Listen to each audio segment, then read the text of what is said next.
13 মে 2026 পর্যন্ত হামে আক্রান্ত হয়ে মারা গিয়েছে 424 জন শিশু, আর মোট আক্রান্ত হয়েছেন 51,567 জন। এই সংখ্যাগুলো শুধু সংখ্যা না, এগুলো 424টি পরিবারের ভেঙে পড়ার গল্প। এই মৃত্যুগুলোর দায় কার, সেই বিষয়টি নিয়ে পিনাকি ভট্টাচার্য একটি ভিডিও তৈরি করেছে। সেখানে তিনি বোঝানোর চেষ্টা করেছেন যে এই মৃত্যুর দায় ইউনূস সরকারের নয়, এগুলো মূলত ভারতীয় ন্যারেটিভ, মিডিয়া লন্ডারিং এবং নানা ষড়যন্ত্র। আজকে আমি কাগজে কলমে আপনাকে দেখাবো পিনাকি ভট্টাচার্য কোথায় সত্য বলেছে, কোথায় অর্ধসত্য বলেছে, আর কোথায় পুরোপুরি মিথ্যা বলেছে বা গোপন করার চেষ্টা করেছে। আমার কথা আপনাদের বিশ্বাস করতে হবে না। আমি যেই তথ্য এবং সূত্রগুলো দিব সেগুলো যাচাই করে আপনি নিজে সিদ্ধান্ত নেবেন। ভিডিওটি শেষ পর্যন্ত দেখবেন, না হলে সূত্রগুলো মিলাতে পারবেন না। তাহলে চলুন শুরু করি। আগে বুঝি সংকটটা আসলে কতটা বড়। স্বাস্থ্য অধিদপ্তরের সরকারি তথ্য বলছে মোট সন্দেহভাজন আক্রান্ত 51,567 জন, ল্যাবে নিশ্চিত আক্রান্ত 7,024 জন, নিশ্চিত হামে মৃত্যু 68 জন, হামের উপসর্গসহ মৃত্যু 424 জন। সেভ দ্য চিলড্রেন এবং বিশ্ব স্বাস্থ্য সংস্থা WHO জানাচ্ছে মৃতদের 90% শিশুর বয়স 1 থেকে 14 বছরের মধ্যে, আর প্রায় 75% বয়স 5 বছরের নিচে। এতটাই ভয়াবহ পরিস্থিতি যে গত 10 মে হাইকোর্টে একটি রিট পিটিশন দায়ের করা হয়েছে হামে মৃত শিশু পরিবারকে 2 কোটি টাকা করে ক্ষতিপূরণ দেওয়ার দাবিতে। এটা একটা জাতীয় বিপর্যয়। এখন প্রশ্ন একটাই, এই বিপর্যয়ের দায় কার? পিনাকি বলছে ইউনূস সরকার দায়ী না, দলিল বলছে অন্য কথা। পিনাকির ভিডিওর মূল দাবি কি? তিনি বলছেন সায়েন্স ম্যাগাজিন আর ভারতীয় মিডিয়া মিলে একটা মিথ্যা ন্যারেটিভ তৈরি করেছে। যে ন্যারেটিভ হলো ইউনূস সরকার সেপ্টেম্বরের 2025 থেকে ইউনিসেফের মাধ্যমে টিকা কেনা বন্ধ করে দিয়েছে।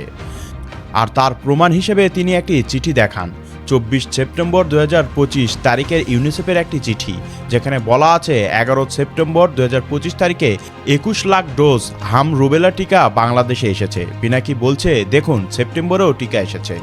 তাহলে সেপ্টেম্বরে কেনা বন্ধ হওয়া কথা মিথ্যা? এই যুক্তিটা শুনতে সরল, বোধগম্যও মনে হচ্ছে, কিন্তু এখানেই পিনাকি একটা বিশাল তথ্য চাপা দিয়ে গেছেন। সেপ্টেম্বরে ওই 21 লাখ ডোজ টিকা কোথা থেকে এসেছিল? দ্য ডেইলি স্টারের অনুসন্ধানী প্রতিবেদন বলছে এসেছিল গ্যাভি এর আগের বরাদ্দ থেকে। এটা পুরা চুক্তির অংশ ছিল, নতুন সরকারের নতুন নীতির ফল নয়। তাহলে সংকট কোথায়? হামের টিকার দুটো চালান আসার কথা ছিল, একটা সেপ্টেম্বরে 2025-এ আর একটা 26 মার্চে। সেপ্টেম্বরেরটা এসেছিল পুরনো বরাদ্দ থেকে, কিন্তু মার্চ 2026-এর চালান আর আসেনি।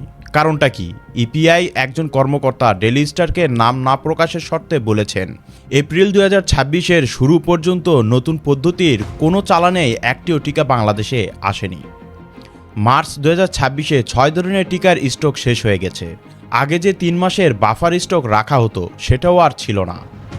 অর্থাৎ পিনাকি সেপ্টেম্বরের একটি পুরনো চিঠি দেখিয়ে মার্চ 2026-এর সংকটটা আড়াল করেছেন। এটা সরাসরি মিথ্যা না, কিন্তু অর্ধসত্য দিয়ে পুরো সত্যকে চাপা দেওয়া। এটা কি সততা? এবার ঘটনাচক্র ধাপে ধাপে দেখি। ইপিআই এর অপারেশনাল প্ল্যান বাতিল হয়ে যাওয়ায় টিকা কেনার পুরো প্রক্রিয়া থমকে যায়। নতুন করে 842 কোটি টাকা বরাদ্দ হয়, কিন্তু কেনার পদ্ধতি নিয়ে সিদ্ধান্ত আটকে থাকে। সেপ্টেম্বর 2025 ক্যাবিনেট কমিটি সিদ্ধান্ত নেয় অর্ধেক টিকা ইউনিসেফের মাধ্যমে, বাকি অর্ধেক ওপেন টেন্ডারে কেনা হবে। এই সিদ্ধান্তের পরেই ইউনিসেফ প্রতিনিধি রানা ফ্লাওয়ার স্বাস্থ্য উপদেষ্টা নূরজাহান বেগমকে সরাসরি বলেছেন এটা করবেন না। তার হুঁশিয়ারির ভাষা ছিল for gods sec don't do this. সেই সতর্কবার্তা উপেক্ষা করা হয়েছিল। মার্চ 2026 6 ধরনের টিকার স্টক শেষ, 3 মাসের বাফার স্টক নেই, সাপ্লাই চেইন ভেঙে পড়েছে। এপ্রিল 2026 মহামারী ছড়িয়ে পড়তে শুরু করে। মে 2026 424টি শিশুর মৃত্যু। এই পুরো ঘটনাচক্র কি কাকতালীয়, নাকি একটার পর একটা নীতিগত ভুলের সরাসরি পরিণতি? এবার একটা জায়গায় আমাকে স্বীকার করতেই হবে, পিনাকি এখানে আংশিক সঠিক। স্বাস্থ্যমন্ত্রী বলেছিলেন গত 8 বছর হামের টিকা দেওয়া হয়নি। ইভেন আমাদের গদগদ প্রধানমন্ত্রী স্বাস্থ্যমন্ত্রীর কথার সাথে সুর মিলিয়ে সংসদে এই কথাটিই বলেছিলেন। বাংলার লুথার কিং এর স্বাস্থ্যমন্ত্রী মিডিয়ায় কইছে গত 8 বছরে হামের টিকাই দেওয়া হয়নি। হাসিনা প্রচুর মিছা কথা কইতো, এই ভালসুম সব রেকর্ড ছাড়ে গেছে, এখনো আছে অন রেকর্ড। অনেক বেড়েছে মিজেলসটা। 8 বছর আগে মিজেলসের ভ্যাকসিন দেওয়া হয়েছে, এরপর আর ভ্যাকসিন কোনো গভর্নমেন্ট দেয় নাই। কোন স্যাববাদ আছে এত বড় মিছা কথা কইলো?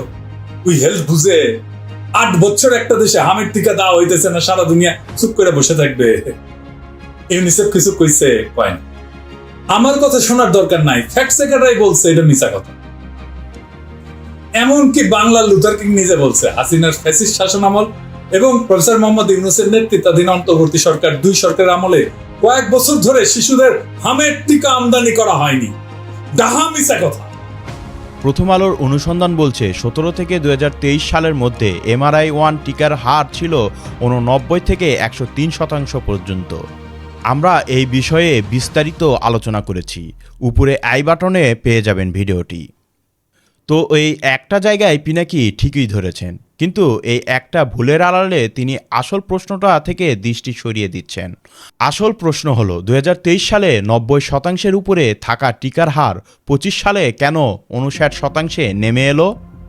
পিনাকি science.org-কে বলেছেন ছবিওয়ালা সাংবাদিকদের পত্রিকা। শুরু হয়েছে 30 এপ্রিল 2026। এটা সায়েন্স বলে একটা পত্রিকা আছে, এখানে লিখছে বাংলাদেশি এক ফটো সাংবাদিক, ওই কিন্তু ফটো সাংবাদিক, ছবি তোলে।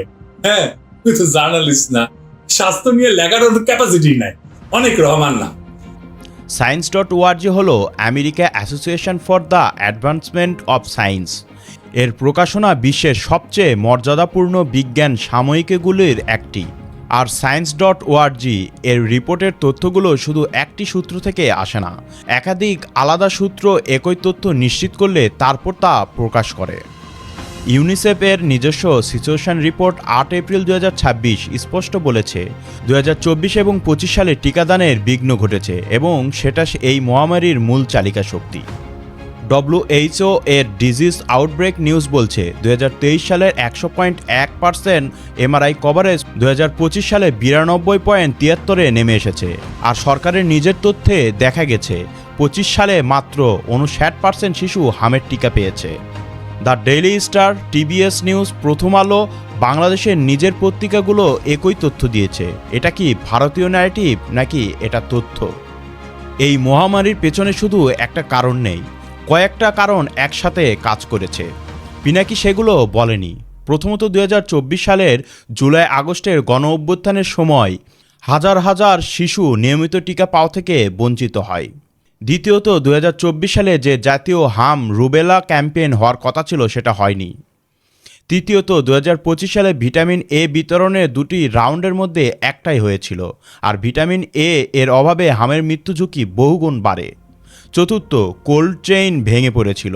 স্বাস্থ্যকর্মীদের পদোন্নতি নিয়ে অসন্তোষে টিকাদানের হার কমে গিয়েছিল। এই পুরো প্রেক্ষাপট অন্তর্বর্তী সরকারের সেপ্টেম্বরের নীতি পরিবর্তন ছিল আগুনে ঘি ঢালার মতন।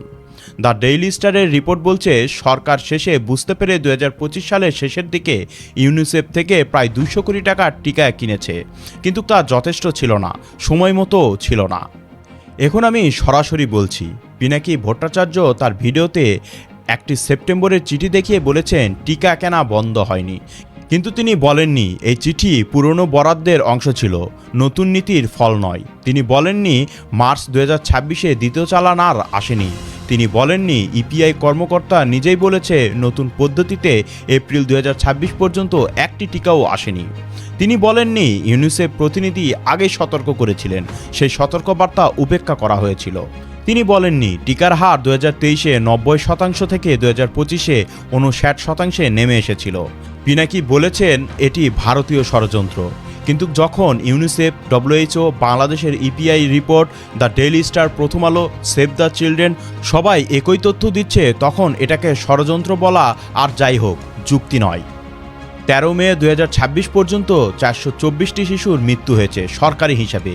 এই মৃত্যুগুলো হয়েছে কারণ সঠিক সময়ে সঠিক পরিমাণ টিকা শিশুদের কাছে পৌঁছায়নি, আর সেই বার্তার দায় অন্তর্বর্তী সরকারের নীতিগত সিদ্ধান্তের উপর বর্তায়। এটাই তথ্য বলছে, এটাই দলিল বলছে। আমি পিনাকির শত্রু না। পিনাকি কিছু জায়গায় সঠিক প্রশ্নও তুলেছেন। দীর্ঘমেয়াদে স্বচ্ছ ক্রয় পদ্ধতি দরকার, এটা সত্য। ইউনিসেফের উপর একতরফা নির্ভরশীলতা কমানো দরকার, এটাও সত্য। কিন্তু সঠিক লক্ষ্যে পৌঁছানোর পথে ভুল পদ্ধতি নেওয়া হলে এবং সেই মূল্য দিতে হয় 424টি শিশুর প্রাণ দিয়ে, তখন সেই দায় এড়িয়ে যাওয়া যায় না। পিনাকি একটি সেপ্টেম্বরের চিঠি দেখিয়ে মার্চের সংকট ঢাকার চেষ্টা করেছেন। এটা তথ্য গোপন। আমি ডেসক্রিপশানে প্রতিটি সূত্রের লিঙ্ক দিয়ে দিচ্ছি, নিজে পড়ুন, যাচাই করুন। শুধু একটাই অনুরোধ, যখন শিশু মরে তখন সত্যটাকে রাজনীতির হাতিয়ার বানাবেন না। 424টি শিশুর প্রাণ, 424টি শিশুর পরিবার, তাদের কাছে আমাদের দায় আছে। অন্তত সত্যটা বলা দরকার। পিনাকি যে ইউনূস সরকারের ছাপাই গাইছে, এটি কি সে ঠিক করছে? অবশ্যই কমেন্টে জানাবেন। ইউনূস সরকার ক্ষতিকারক আরও কিছু সিদ্ধান্ত নিয়েছে, কিছু চুক্তি করেছে। তার ভিতর সবচাইতে গুরুত্বপূর্ণ এবং বাংলাদেশের সার্বভৌম ত্রুটি বা ধ্বংসের দিকে যাবে এরকম একটি চুক্তি করেছে। সেই চুক্তিটি বিস্তারিত জানতে এই ভিডিওগুলো দেখতে পারেন। আজকে এই পর্যন্তই। তাহলে দেখা হচ্ছে নতুন কোনো ভিডিওতে, নতুন কোনো আঙ্গিকে। ততক্ষণ পর্যন্ত ভালো থাকবেন, সুস্থ থাকবেন। আল্লাহ হাফেজ। ধন্যবাদ।